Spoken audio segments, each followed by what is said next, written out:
It was a crisp morning when HOA Karen decided to give my Pondfront property to her spoiled child, as if ownership could be transferred on a whim. I discovered the scheme when neighbors mentioned a surprise gathering planned on my land. Apparently, Karen assumed her familial ties and imagined HOA authority gave her the right to assign portions of my property to anyone she pleased. I quickly realized this was not just a petty act of entitlement, it was a serious threat to our rights and boundaries. I immediately called a family meeting to devise a strategic response.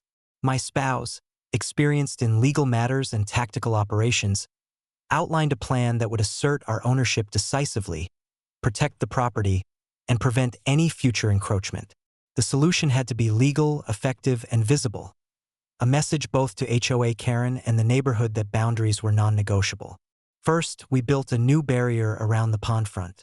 Unlike traditional fences, this one was designed to be both secure and visually imposing. Reinforced posts, sturdy gates, and clear signage indicated that the property was private, legally protected, and off-limits without permission. Every detail was meticulously planned. The barrier allowed for safe passage for family and authorized guests, while making unauthorized access virtually impossible. When Karen's child arrived, expecting casual access to the property, they were met with an unexpected sight. The new barrier stood firm, clearly demarcating our pond front.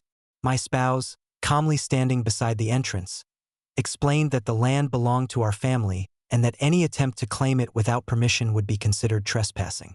Karen's child tried to argue, citing supposed privileges and neighborhood norms, but the firm, legal response left them speechless.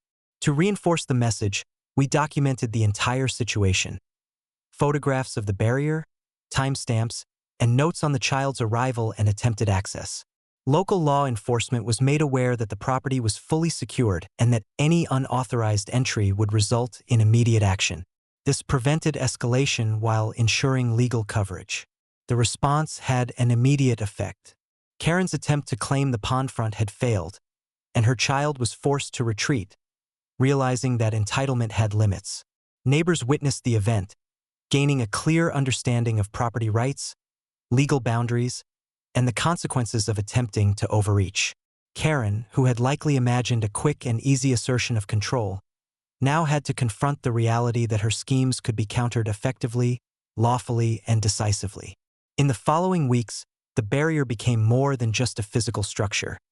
It became a symbol of our family's preparedness, legal awareness, and ability to protect property.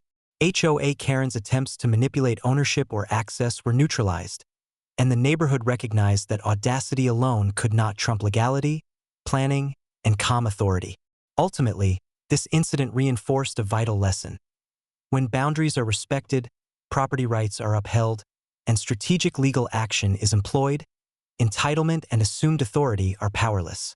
The pondfront remained securely under our control, and HOA Karen learned, once again, that her attempts to overstep would be met not with fear, but with preparation, legal enforcement, and unwavering resolve.